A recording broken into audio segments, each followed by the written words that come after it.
Speaking Up in 2019 has been funded by Lexicon, Ipsen, and Advanced Accelerator. That's also my conflict of interest statement. They don't control anything that is said in here. The views expressed are either mine or the panel or the different studies that I talk about. But really, is everyone, I want to see hands up for, because right now only one of you has completed the survey, which is okay because I haven't talked that much. So, next slide. So where we've been, I just wanted to go a little bit about how the history of Speaking Up or where it came out of. In 2017, in January, I was approached by Lexicon to do a satellite symposium at ASCO GI about communications, about talking about the icky stuff. And we talked about how we would do it, whether it was just carcinoid syndrome, whatever. We ended up just having that we should talk about talking. We should talk about understanding what we say and how physicians understand it. And actually, it should be interactive between patients and physicians. So in fact, the first one, ASCO GI panel, was done with Dr. Eric Liu, which is where the Reunited is, although he's left the room, so we'll hopefully reunite at some point. Dr. George Fisher, Gary Murfin, who's a good friend of mine, who is part of the Seattle group, and Giovanna Mbesi, who is part of who runs the Los Angeles group. And it was really successful that, well, I'll get to the next page. No, actually stay on this page, sorry. But when I get to the next page, we'll talk about it. That in 2018, we took it on the road. And we did Dallas, Washington, Seattle, LA. In the last 2 or 3 weeks, this was in Canton, Ohio, with the Buckeye group. Last week, I was in Houston with the Houston Net group working with the Speaking Up tour. And in each place, we've talked to about 20 or 30 people. You can see the list of places that we're going, and if I'm insane where I'll be going in 2020, I don't know. Next slide. So as it turned out, the first collaboration, the first part of Speaking Up when we did this at ASCO GI turned into a Cure article about learning to speak up for cancer, with cancer. And it's a universal thing. One of the things that I've come to realize over working, being a patient advocate and being a cancer advocate, is that while we do try to think of ourselves as unique and different, being a zebra, in fact, many of the issues that we face are universal issues that cancer patients face across all disease states, and that we can learn from each other, look at other work that's been done by other groups and other research, and actually stand on the shoulders of others and get in other places. So this is, I did Learning to Speak Up Cancer. I wrote this for Cure. You can find it, either just put my name in or Learning to Speak Up with Cancer. I did a webinar on how to get the most out of communications with your docs, which was really good for me because it actually made me look at the literature. A lot of times we just do things and think that they're the right things, but it's really good to look at it. Why I do this, because it's a little crazy traveling around the country talking about talking. And in fact, although here I'm pretty verbal, as a patient not being able to communicate effectively about diarrhea, I'm not a carcinoid person, but about diarrhea was something that sent me to the emergency room twice and almost sent me home for at the end of the second time without getting proper treatment. I had problems explaining what diarrhea was. And we had this conversation earlier about diarrhea, that there are so many forms and so many different ways to talk about it, but not being able to effectively talk about diarrhea is something that almost cost me my life. So I'm kind of passionate about trying to figure out how we communicate effectively so that no one else has to sit in that same type of area.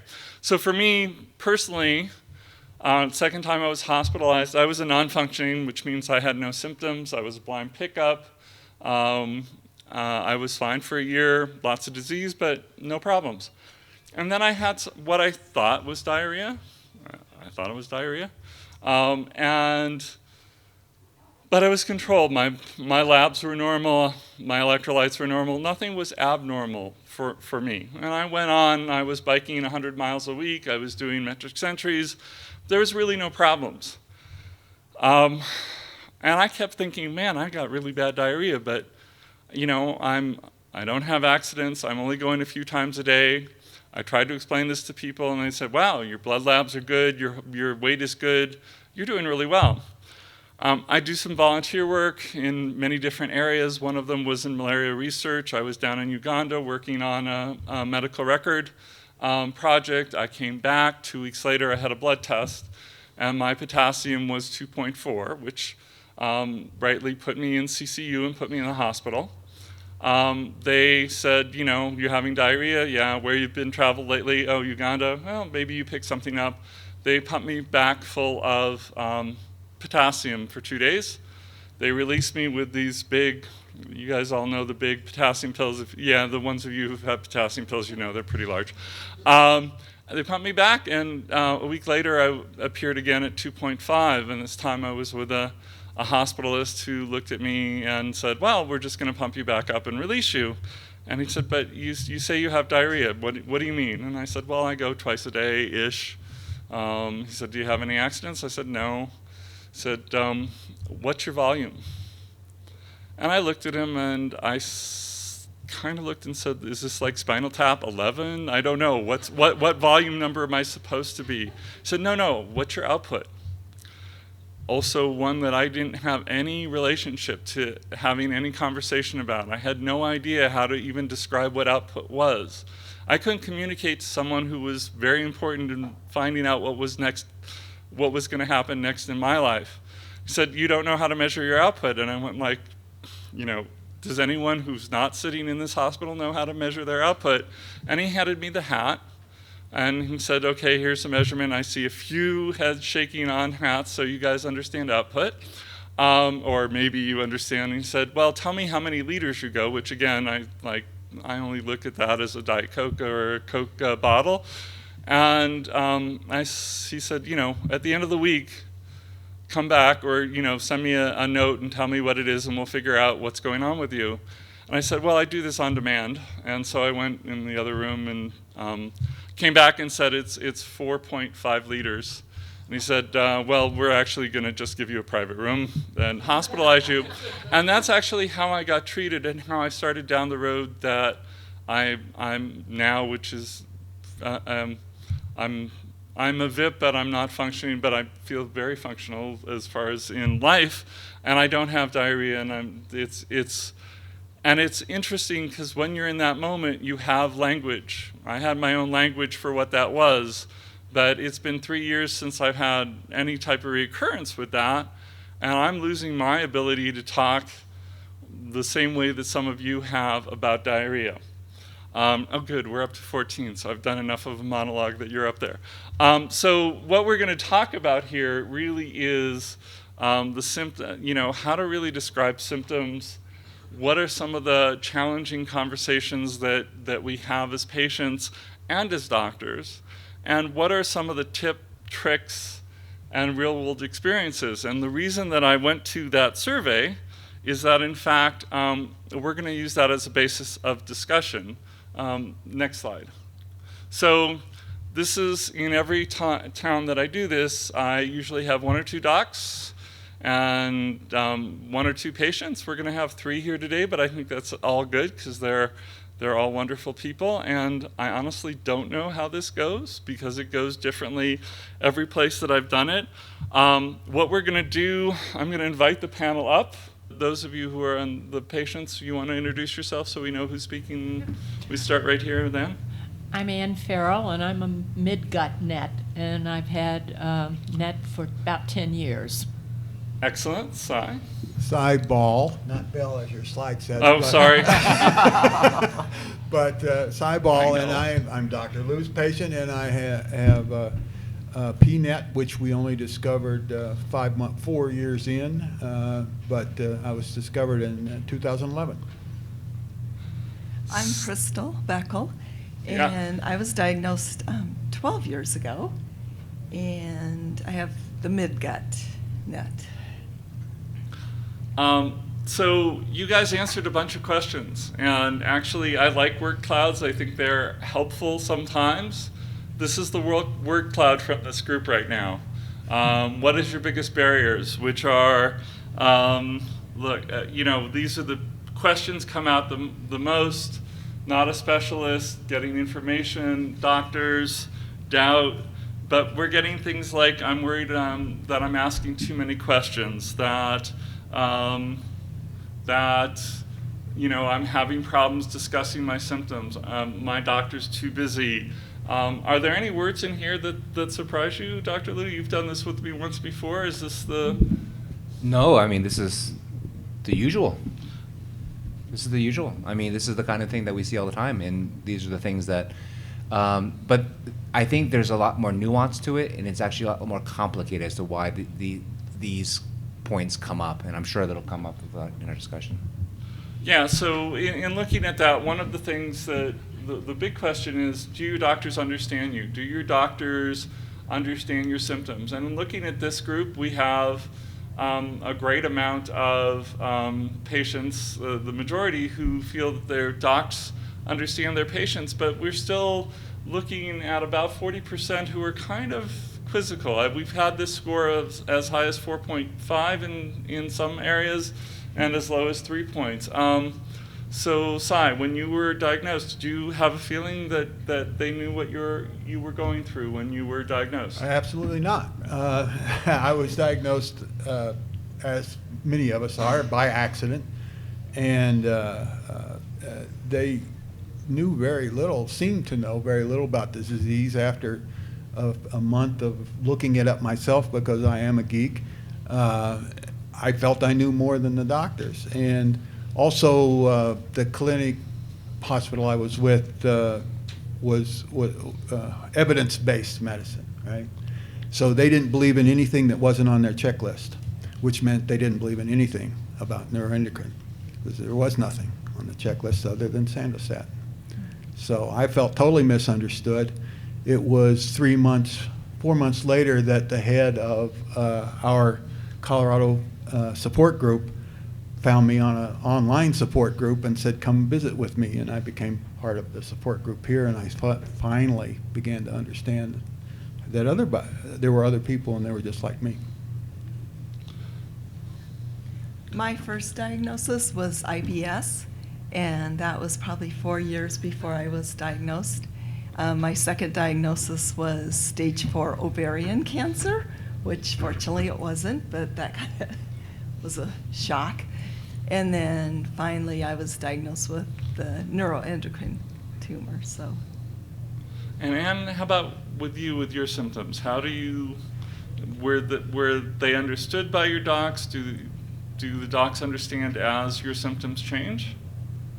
I think I'm real fortunate. I think I don't fit into the group that most of y'all probably were. I started getting some severe abdominal pains and went to a gastroenterologist, and no idea what was wrong with me. Came back, took a CT, still no idea what was wrong with me. And then the chief resident radiologist at a different institution, I don't know why, looked over my thing and said, I think you need to see a surgeon. And so the next thing I knew, very shortly, I was at a surgeon, and he was pretty young and had been trained recently, so he knew a lot of NET things. And he went in and took a little biopsy, and while I'm snoring away on the table, and they said, aha, you have NET. And so then he cut open the turkey and took it out, or took out part of it, or some of it. So I think I'm different, and I felt very fortunate, and the more people I talk to, the more fortunate I feel. And then the medical oncologist that I was referred to has just been outstanding, and he hates for me to go to these conferences because come back with it. We'll talk about that stack of questions in a second. For the docs on the panel, I know one of the things, we may present with symptoms, but our symptoms ebb and flow. How do you, what are the tricks that that you use to track how we're doing, and rather than just coming straight out and say, how are your symptoms, do you, ask about lifestyle, or what are the ways that you use so that that you understand how we're doing? I know for myself, I finally I stopped Dr. Bergson, who's my oncologist, and say, why do you keep asking me if I'm biking? And she said, because I know if you're changing some of your things in your lifestyle, something's bothering you. And that I found interesting. And what kind of tricks or things do you do to understand what's going on in your patient? I don't know if I would call it tricks for me. I think it's just, sitting down with another person, and is a patient, is a human being, and then I like to have a sort of a social conversation with the patients before we even get to business, and have a sense of how their life is going, and for a few things that they tell me about their life, we can see if there is a stressor or not. So it's just sitting down and having a chat. I call some of my patients, I call my babies, and then you just do what you would do. Sit down, talk, and what did you do yesterday? How is work? How is your family? Oh, I see that your husband is not here today. What's going on? Or for when we're talking about diarrhea and pancreatic enzyme deficiency and bloating, I said, oh, have you, are you passing stinky gas? And then my patient will say no, and then I look at the significant other. So you just we are all humans, and we just want to have a nice conversation, and that's how I tackle things alone. I mean, it's very important to know your patients on a one-to-one basis, on a human level, and not just walking in and say, okay, let's do your counts. Your counts are good. You're getting your Cape 10, or how's your diarrhea? Do I have to increase your shot or not? So that's, I think, it's just how you should practice medicine. I guess. For sure. So actually, the one trick I do have, which Elwood just mentioned, is I always ask the caregiver, right? So like the husband or the wife are like, so how's she eating? And she'll say, oh, I eat fine. And I was like, what? You eat like 2 crackers and you're full. It's that kind of thing. And there's no fault to this at all, because what happens is people adjust, and then all of a sudden they have a new norm, right? And all of a sudden eating 2 crackers is a whole meal because they feel full. But that's obviously not a normal meal. And so that is very important. So the caregiver is actually an extremely important part of the medical interview, I think. So I know that you and I kind of had this conversation walking in here this morning, but curious from the rest of the panel, how many of you come, and you can also raise your hand in the audience, how many of you come with a list of questions? So I know you don't. You don't. How many? So the minority of the room, and the studies that are done on this aspect looks that when we have questions already prioritized as a list, whether we send them in beforehand or whether we bring them, that we get on average 1.5 more questions actually answered in an appointment. So I'm curious, and you come with a list of questions. It sounds like after this conference you come with a Bible, a binder of questions. I was going to say the Bible, but your Bible of questions. But how many questions do you come with? I think initially I probably came with about 10, and I'm not a millennial, but I've got my smartphone, and if something comes to my mind, I put it in my smartphone. I put, my next September the 9th is my next appointment, and then I just list all my appointments, and when the doctor and I are almost, open it, make sure that I've gotten my questions answered. I also had the good fortune to be in a trial right after I was diagnosed. I was everolimus trial, and they had a sheet for me to fill out. Did you take your pills? What time did you eat? So when I'm having flare-ups or whatever, it's good to go back to that because somebody thinks that's a good idea. So what do I know? I do it. So they made you a logger, but how do you work with, so there's two questions here for the docs on the panel. It's how many questions are too many, or do you like getting them beforehand, or what do you do when, because one of the things that also studies show is that patients start getting worried that we're taking too much of your time and that there are people in the waiting room behind us who are getting nervous. Now, I've had mixed opinions about this from NETS patients because we all know that you're taking time with, especially with a NET specialist, that you're probably working with another NETS patients. But in general, patients are worried that there's people in the waiting room and they don't want to overtake your time. So how do you work with lists, and what do you do when there are just too many questions to answer? Going back to know your patient, I have patients that well, first of all, the patients that are coming for the first time, I block at least an hour because, you need all the time to explain that to the patients and go over the first education and then they have to come back with going to do their own homework and then come back with more. So first patient absolutely have to have an hour. For the other patients, I know the patients that have in general, very straightforward questions, and it's easy to address it in a busy clinic. And I have patients that I know that will require for a follow-up 40 minutes because they have questions and they could be potentially a little bit more anxious than others. So that patients, I rearrange their schedule when I actually see that my team is scheduled during the middle of the clinic, and I move to the end of the clinic, so I have all the time because some patients do need a little bit more time, and they deserve it because in the end of the day, is their anxiety, and that is part of the healing process to address that. So Dr. Liu, I know you answer questions everywhere, so I'm not sure how you decide to triage or when how many questions in a session, or do you like them beforehand in written form? What do you think? I do not.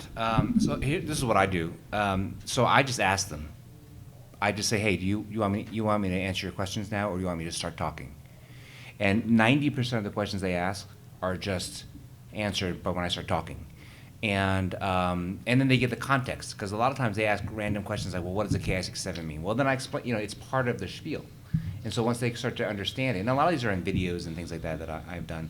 So most people actually walk in the door already knowing what I'm saying.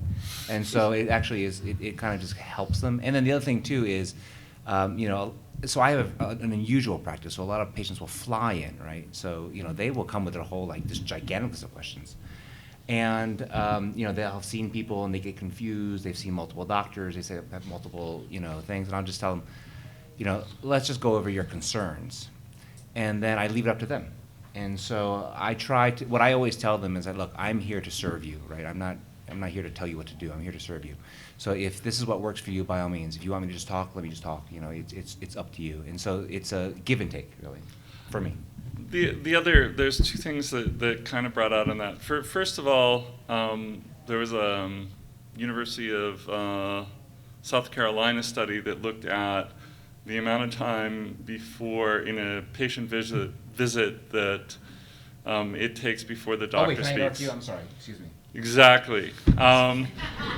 So was that 7 seconds? Do you remember what the time was? I think it was 7 seconds, right? It's 12 seconds. 12 seconds. It's 12 seconds. You have 12 seconds before your physician will start speaking, on average, at least the study that was done. The other question, since we're talking about questions, and you brought up the use of smartphones, I know the after-visit notes are brief and don't necessarily convey the entire conversation. How many, for docs, do you allow people to record the conversation so they might remember what was being said? And for our patient panels, do you record, or how do you track what is said, and how do you remember it? Because I have another sobering study after that, but keep going.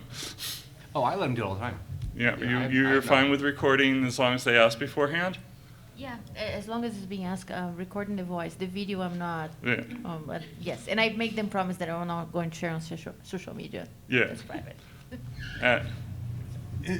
It may be hubris, but I think I remember our conversations pretty well, so I'm not tempted to record it. What I have, falling back on the questions, I developed questions after the meeting about what he said, because I remember what he said, but I just not sure I knew what it meant, okay?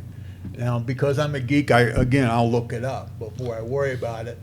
But I kind of misspoke before. I too use my notes on my cell phone. So before the next meeting, or even after the last meeting, I might make a note in a little note that'll pop up, Dr. Luke, and so I will have a few questions, but not many. I don't usually develop that many. Well, but besides, it's a little different. Like you and Crystal, I see you guys every month almost. That's true. Even if it's in like the hallway, I'll see you. Yeah, that's right. I go in for my butt dart, and he's walking the hall, and I say, he says, "Why are you here, to see me?" No, to get my, but I'll say, "But what about?" But. Yeah. So the interesting thing, and I know my first surgical consult we recorded when I was newly diagnosed, and it was the first disagreement that my wife and I had while we were driving home from the surgical consult. I thought he said one thing, my wife thought he said a different thing, and when we played the tape back, we were both wrong. So in fact, the studies suggest that 80% of what's said in a doctor's appointment is lost, and of the 20% that is retained, half of it is retained incorrectly. So the idea of having something to refer back to and to have a written log of at least what you think and that it concurs is not a bad idea, because we're in the midst of, and it was talked earlier today, we're in the midst of, no one went to a class to figure out how to behave as a cancer patient. And we're having something that's radically important happening in front of us in real time, and we really weren't trained for this. So it's interesting how you want to keep, and I'm seeing a lot of head shake in the audience, so making sure that you can play back what you have and that you understand what is being said, because there's a lot of lingo, and the docs here today were pretty good about the language, but there's a lot of language that gets thrown around just because we get used to it and we think we all know it. And I know that was the challenge in the genetics talk, and certainly when I had my genetics counseling thing, I took the notes back and started looking up what was being said. So Eric, you look like you were ready to talk. No. I mean, I think it's all very, very important, and I think the recognition of what Josh is doing should not be underestimated in how important it is, because obviously he's spending a ton of his time to go around to personally teach people about this, which is great, and I always admire Josh for that kind of stuff. But people are also developing these new tools, like the Los Angeles group created this Net Vitals thing, which is super important for conveying information, to your doctor. There are other things that are being developed. If you guys, and Cy brought it, so if you get a chance, you should pick up that neuroendocrine net primer that the Healing Net Foundation published. There was a whole section that Josh worked on, which was all about like this physician communication section, which is super, it was so important, we put it into our primer. It's so important. So, because, if you don't know, I won't, if you don't tell me, I won't know. That's the bottom line. You bring a great thing. So alternate means of communication. You talked about Net Vitals, which was an outgrowth of a Healing Net meeting that I chaired with Giovanna and Cindy, and the idea was to have a passport, because when you went to visit someone, to have something that could communicate where you were effectively and easily, and some people like using it, some people are not, and some docs like it, some don't. How many of you are wearing a medical ID bracelet? Okay, so that makes about 3 of us. I wear a road ID everywhere because this is another form of communication. If something happens to me on the way to the airport here, when I was first diagnosed, more people I knew were getting into accidents than were dying from anything that I knew of. And that in fact something that speaks for you when you can't speak is as equally important, because I have my entire history of what's going on, so regardless of where it is, someone can look it up online and get to it. You have an ICE in case of emergency that's there. These things are important because you have to think of the ways that you can communicate when you can't always, ICEs in case of emergencies, there's some apps that will list these things out, which I think is really good. One of the things that when we first started this in 2000, whenever that was, 17, one of the really big questions that came out from that was that, and I got it a lot in the last 2 weeks, patients are afraid to talk to their primary doc about seeking a second opinion, that they will feel insulted and that they will feel various different emotions about it. And here we have kind of a bimodal distribution on this question. We have 43% of you, or almost half of you, who feel that you don't feel okay. And then the rest of you have seen these two fine docs up here and feel absolutely comfortable with it. But when a patient asks you for a second opinion, not who do you tell them, but what type of person or where do you try to send them? What type of second do you try to give to them? And what's your feeling about working with someone for a second opinion? Because, especially Dr. Liu, you get a lot of referrals from the outside. So you've got to be comfortable with people sending you things. So how do you send and who do you guys look to? And then I'll ask the patients the kind of the same question. Well, I mean, I do this all the time. So the first thing I tell people is I was like, if you want a second, it's rare. I'm usually like the seventh opinion, by the time they get to me. So, but if I am the first opinion, I'm always like, hey, look, if you want another opinion, by all means, go for it. If you hear something that you like, just the only thing I ask is you come back and tell me what they told you, right? So frequently people will go to San Francisco and they'll go to MD Anderson or whatever, and I'll say, okay, if you're seeing Dr. X, I'll bet she'll say this. If she says something different, please let me know. I'm just very curious more than anything else, because I want to learn too. But when we sit on Tuesday at lunch, there are like 7 opinions there, right? Because it's a multidisciplinary thing. And if I'm doing a complicated surgery, there will be 3 surgeons there. And so there are multiple opinions all the time, like at all levels of things. And so if for the group that's in section 2 there, I would say if your doctor gives you the sense that you can't ask for a second opinion, then that may not be a doctor you want to hang out with, right? Because if it's about his or her ego and not about your well-being, then forget it, right? And so, I send people, if there's an endocrine problem, for example, I usually send them to go see like Dr. Odoricio because he's like the endocrine guru. If there's like some weird GI issue, I hate to say this, but I'll ship them all the way to Philadelphia, so they'll go see Dr. Metz or New York to see Dr. Kim because they're gastroenterologists. If they're medical, if it's a medical oncology thing, I will hunt around looking for a trial, which is more complicated. But I may have to call like Dr. Chan or Dr. Berglund or Dr. Halpern, whoever I have to call to figure things out. So you usually get the opinion. I just call. They tell me. I tell them the situation. They tell me what to do, and that's pretty much it. And we talked yesterday at dinner about, when there's something that looks to be unusual or different, who you reach out to, or that you have a network of docs that of other oncologists or other colleagues that you'll reach out to discuss, even if they're outside of your institution. Do you want to talk a little bit about that? The NET field is amazing field in terms of all our colleagues. They're extremely collegial and extremely helpful.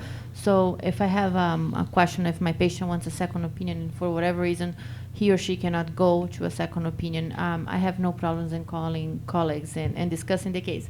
I don't think, to some extent, I think if they can go for an in-person visit, I think they will get more out of it. But sometimes, I am in a state that many patients do not have the resources to travel.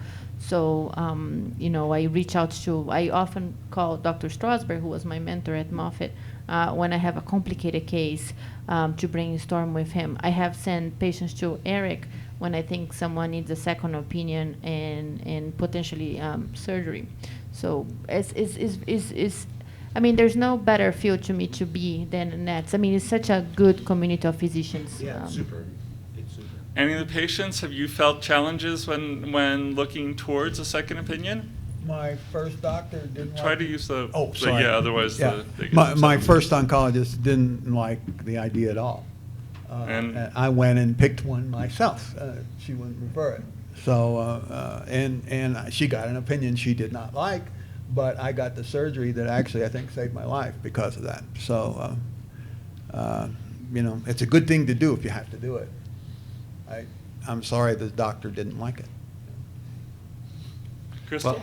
Well, as far as oncology goes, my first oncologist didn't know anything about neuroendocrine cancer, but fortunately I was able to get into a clinical trial at another clinic, and that doctor was very knowledgeable. And then Dr. Liu came to town, and that was it. So I never had to like approach him and say, I want a second opinion, but I would feel kind of awkward about it if I did, but I just haven't had to, so. I will say I did have an unfortunate experience once in which a patient came to see me, and he told me that his oncologist said, if you go see Lou, don't ever come back. Oh, no. Yeah, that's what she said. Well, I was like, well, you can either live or die. It's your choice. You know?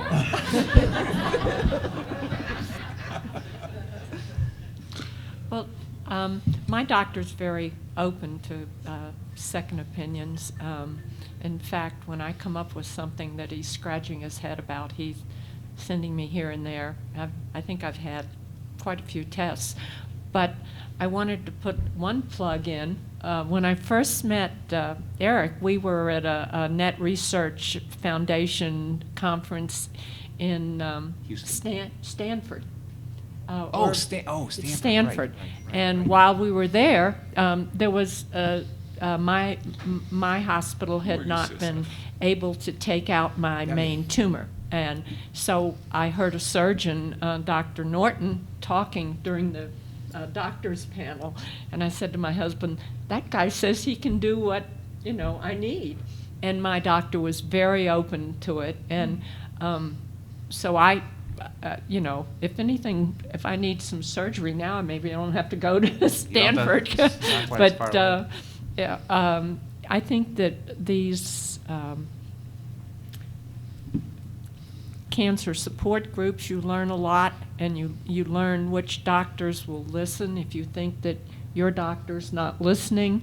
And I also, I go to a lot of conferences. We went to a conference recently because my heart had been a little mussy.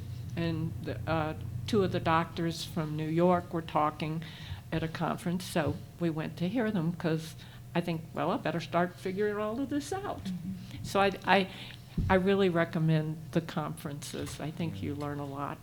I think Ann's point is very important because it boils down to this. Dr. Suarez and I will always have other patients to see, but you guys only have one life. So as much as you can, you know, be in charge, it's not fair for you to have to make every decision, but for you to know that you're such an integral part of your decision making and how you feel and your quality and quantity of life, and it's all very, very, very important. And so I think which is essentially patient empowerment, right? So the more empowered you are, like I like to empower you by doing these things and teaching you whatever I can teach you, whatever information you'll take from me. But really what it is you have to take control of it. It's hard to do, especially in today's world, but it's true. If you go see, you know, 7 different surgeons, you will get 7 different opinions. And then if you're lucky enough to end up on Jeff Norton's, you know, OR table, he will help you. He will help you. I think that's one of the points, or one of the things that it would be great if you added to was when you have a patient that's going to a second opinion that you want them to bring back to you, what is it you want to hear from them, or what would you like them to learn? I know many patients go and just want the next treatment option, and I think Dr. Lewis did a great job of saying here are the 12 treatment. You could go to 12 docs and get 12 treatment, but what do you want to learn? Not just the treatment options, but the rationale behind what should a patient take back from that second opinion so that it's valuable? Well, for me specifically, it's mostly about treatment options. So I'm very curious. So, for example, I take care of a fair amount of paras, but I will actually, for the ones I don't know what to do, like I didn't know Dr. Fishbein that well, but I usually send them to the NIH because Dr. Pasek is like the guru for this kind of thing. And I want to know, like, well, what else should I do? And then for example, he might know about Azedra before I do, right? And so he might be able to get that figured out You before got to start going to those nuclear medicine meetings. Clearly, I need to go to those meetings. No. Yeah, clearly, yet another meeting to go to. My wife's another. But it's those kinds of things. So, like, for sure, in neuroendocrine, I know about things that people don't know about, right? I have tricks. I know things. I know people. We talk, right? So most of the magic that happens at a meeting doesn't happen in the ballroom. It happens, like, in the hallway when we figure stuff out. So, for example, Dr. Chan has a new trial out for some drug, and so she wants to make sure that everyone has access to that kind of thing. So it's those kinds of. So for me, it's mostly about treatments. The rationale, I'm not that worried about.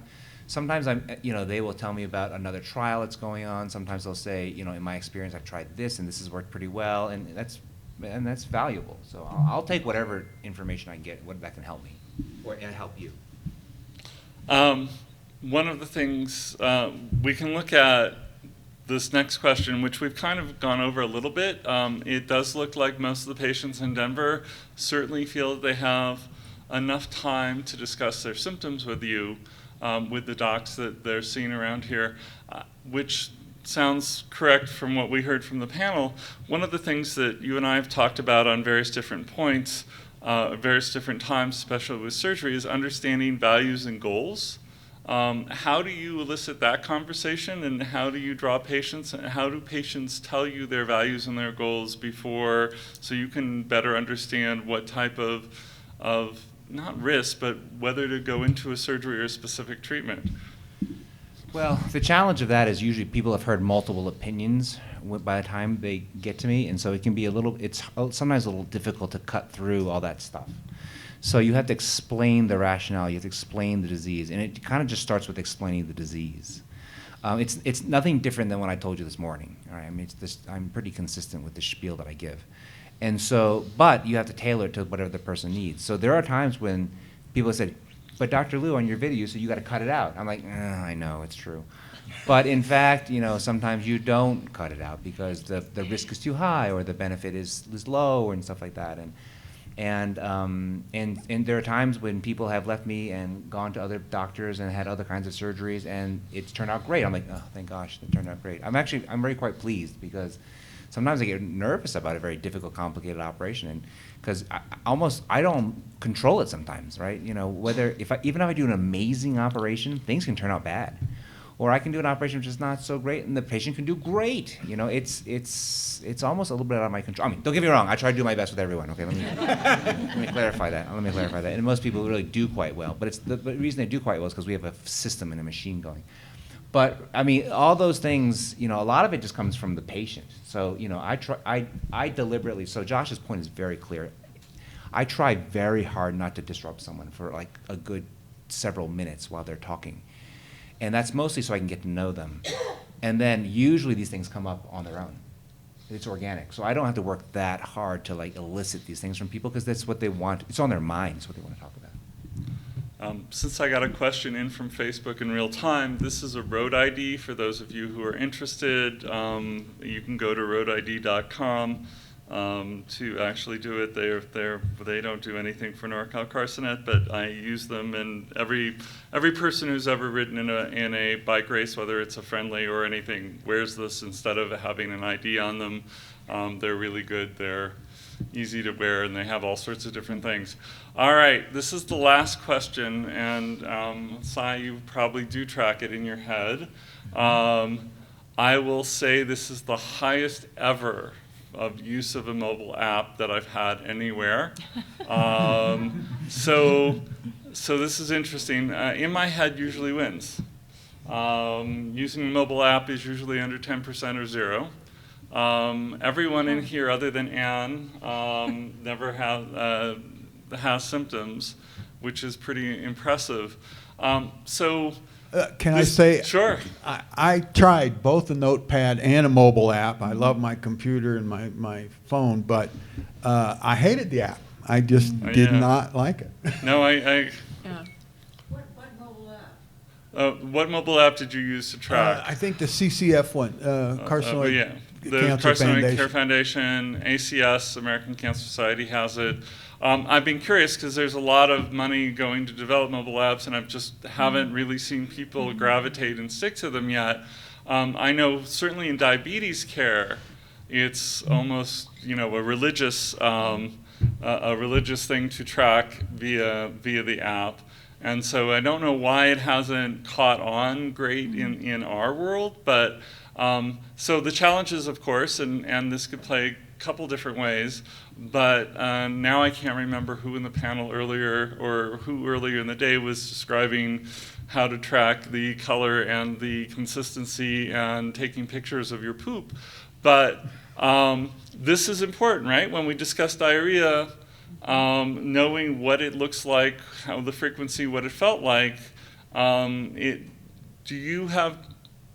does it change how you interact with the patient when they have a log versus just saying, I think I had a couple? I mean, clearly, my case, I was either not documenting enough. I was telling people what was going on with me, but I didn't have a paper that said I went at 9 and I went at 11. Would that have done something differently, or how do you guys view that? And then I'm curious how the rest of the group tracks their stuff.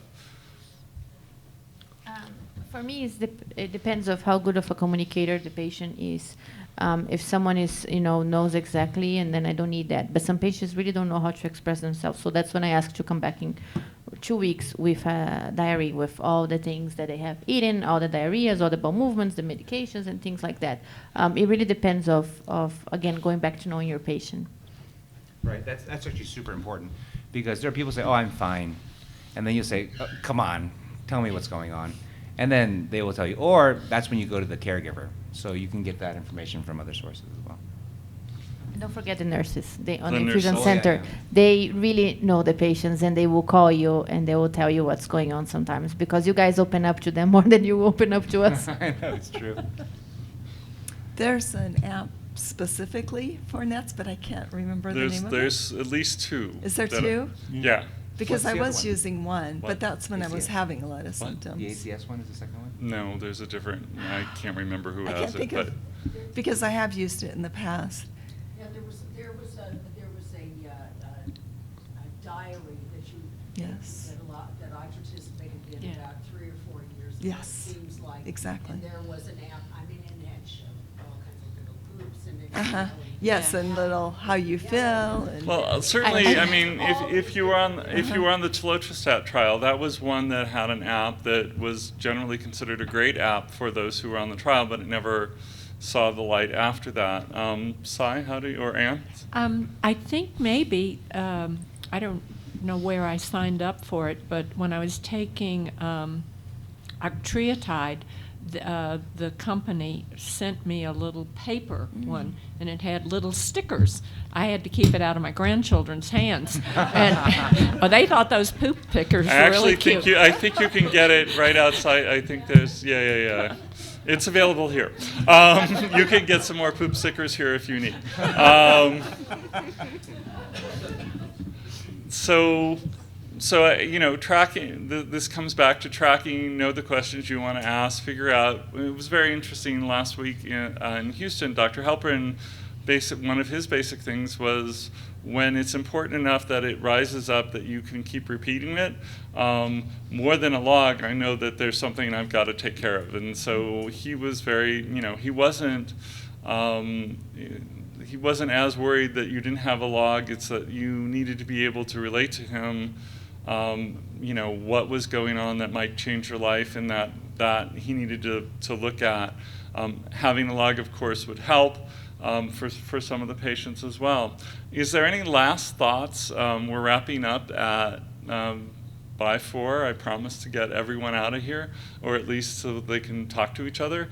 Anything else about communications and working with your physicians that you have found incredibly helpful? Are there any tricks that the docs, or not tricks, but any methods that you have found other than relating to us as people that have been really effective?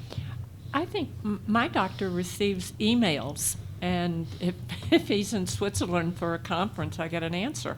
I think that's really helpful because I've become accustomed to communicating by emails. And I don't know whether everybody likes emails or not, but my doctor doesn't mind them.